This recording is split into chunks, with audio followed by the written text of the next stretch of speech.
नमस्कार दोस्तों, आप देख रहे हैं गार्डनिंग विद प्रिंस और आज हम बात करने वाले बहुत ही खूबसूरत से प्लांट के बारे में जिसको कहते हैं पर्सलेन।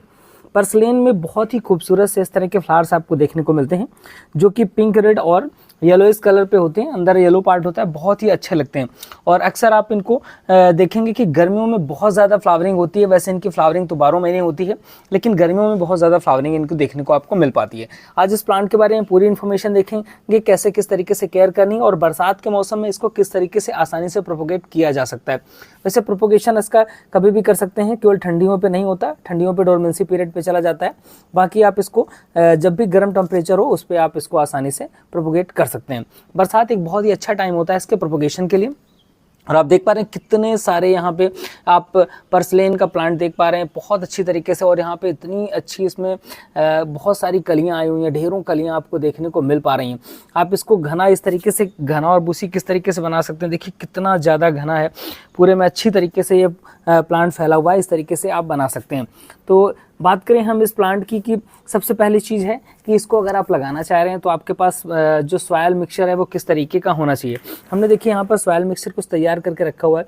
इस सॉयल मिक्सचर में 30% हमारी बालू है, इसके अलावा 40% लगभग इसमें मिट्टी है और कुछ हमने इसमें गोबर खाद, वर्मी कंपोस्ट मिलाई हुई है तथा नीम खली मिलाई हुई है। तो इस तरह की मिट्टी इसको चाहिए होती है जिसपे कि वाटर स्टोरेज ना हो बहुत ज़्यादा। मतलब इसको नमी पसंद है लेकिन इतना भी ज़्यादा नहीं कि वाटर स्टोरेज जाए, क्योंकि वाटर स्टोरेज अगर हो जाता है तो फिर क्या होता है कि उसमें फ्लावर्स कम आते हैं और कुछ इस तरीके से पत्तियां पीली होने लगती हैं ज़्यादा वाटर, क्योंकि इसमें बरसात का सीज़न है तो वाटर स्टोरेज होता है। लेकिन इसमें बहुत अच्छे से आपको ड्रेनेज होल अपने प्लांटर पर करने होते हैं जिससे कि वाटर स्टोरेज ना हो। जैसे ये वाला प्लांटर देखिए, तो ये कुछ इस तरीके का जाली वाला प्लांटर है जिसपे आपको बिल्कुल हरी भरी पत्तियाँ सारी की सारी दिखाई दे रही होंगी। एक भी पत्तियां इसमें खराब नहीं दिख रही होंगी क्योंकि इसमें वाटर स्टोरेज नहीं होता। जो भी पानी जाता है वो पानी एक्स्ट्रा वाटर तुरंत ही लगभग 15 से 20 मिनट के अंदर पूरा का पूरा पानी निकल जाना चाहिए। अगर आपका इस तरह का प्लांटर होना चाहिए कि पानी रुके नहीं। और वैसे भी इस प्लांट को अगर पानी की बात करें तो लगभग 2 से 3 दिनों में ही पानी देना चाहिए, क्योंकि बहुत ज़्यादा पानी नहीं चाहिए होता है। अगर इस पर पूरी तरीके से इसकी मिट्टी सूख भी जाएगी तब भी पौधा बहुत अच्छी तरीके से चलता है।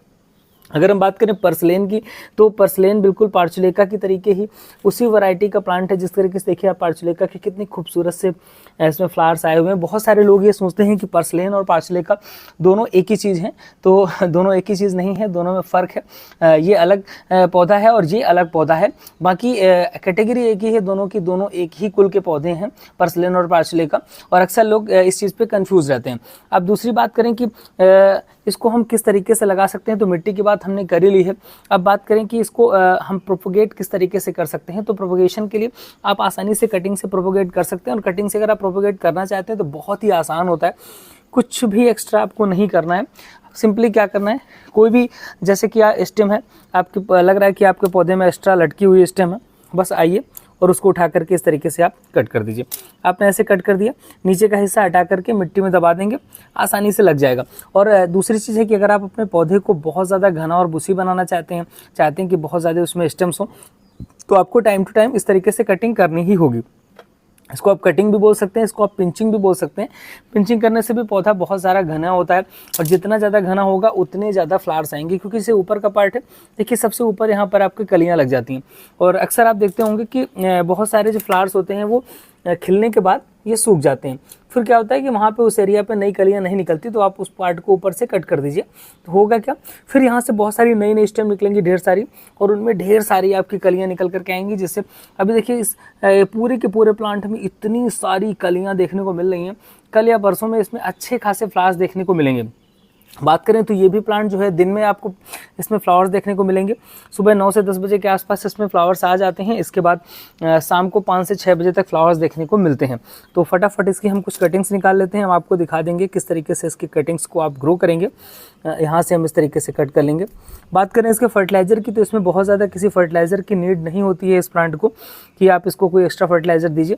फिर भी अगर आप देना चाह रहे हैं तो आपने मिट्टी के लगाने के टाइम जैसे आपने गोबर खाद वगैरह दे दी थी, तो वैसे ही आप दे सकते हैं। स्पेशली बात करें कि ये प्लांट बहुत ज़्यादा घना हो जाता है तो अगर बाद में कोई फर्टिलाइज़र आप देना चाह रहे हैं, एक्स्ट्रा इसको एडिशनल कुछ फर्टिलाइज़र देना चाह रहे हैं, तो आप लिक्विड फर्टिलाइज़र भी इसको दे सकते हैं, क्योंकि गर्मियों के मौसम पे लिक्विड फर्टिलाइज़र अच्छा होता है। और जैसे अभी सब समय बरसात हो रही है तो इस समय किसी फर्टिलाइज़र की नीड इस प्लांट को स्पेशली होती नहीं है। आप इसको हैंगिंग पॉट पे भी लगा सकते हैं, आप किसी ऐसी जगह पे लगा सकते हैं जो बहुत बड़ी स्पेस हो, ज़मीन पे भी लगा सकते हैं, तो बहुत अच्छा खासा ये फैलता है। तो चलिए देखते हैं इसको किस तरीके से कटिंग से हम ग्रो करेंगे। दोस्तों हमने कुछ इस तरीके से कटिंग्स इकट्ठी कर रखी हैं, बहुत सारी ढेर सारी कटिंग्स हमने इकट्ठी कर ली हैं। अब हम आपको दिखाते हैं। ये देखिए मिट्टी हमने जो यहाँ पे इकट्ठी करी है, ये वो मिट्टी है जो आपको हमने बताया था कि हमने मिक्स बनाया हुआ है। बाकी आप इसको नॉर्मल मिट्टी पे भी लगा सकते हैं। अगर हम बात करें कि कैसे प्लांटर की इसको नीड होती है, तो प्लांटर आप किसी भी साइज़ का प्लांटर ले सकते हैं, कोई बहुत ज़्यादा मैटर नहीं करता, छोटा बड़ा कैसा भी ले लेंगे। मिट्टी लगभग इतनी रखिएगा कि 4 से 5 इंच तक मिट्टी उस प्लांटर पे भरी हो, तो अच्छी तरीके से इसकी रूट्स फैलती हैं और ये अच्छी तरीके से ग्रो करता है। जैसे आप यहाँ पे हमने आपको दिखाया था कि ये प्लांटर है, इस पर लगभग हमने इतने पार्ट तक मिट्टी भर रखी है। इसकी ग्रोथ आप देखिए अलग लेवल की है। और एक छोटा सा ये हैंगिंग वाला प्लांटर है, इस पर मिट्टी बहुत कम है, तो इसकी ग्रोथ थोड़ा अलग तरीके की दिख रही है। यहाँ पर इसके जो पत्तियाँ हैं वो थोड़ा सा पीली वगैरह भी दिख रही हैं। तो इस तरीके से आप इसको लगा सकते हैं। लगाने का बहुत ही आसान तरीका है।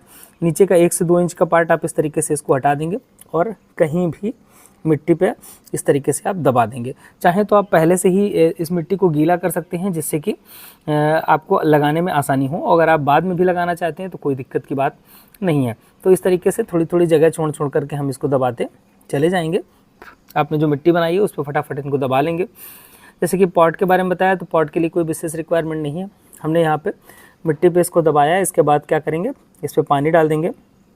2 से 3 इंच आपको दबाना होगा और लगभग 1 हफ्ते के अंदर अंदर ही इसमें रूट्स डेवलप हो जाती हैं। वाटरिंग कर देंगे। 1 से 2 दिन इसको छाया वाले स्थान पर रखेंगे, फुल सनलाइट। इसके बाद फुल सनलाइट में आप कभी भी इसको रख सकते हैं।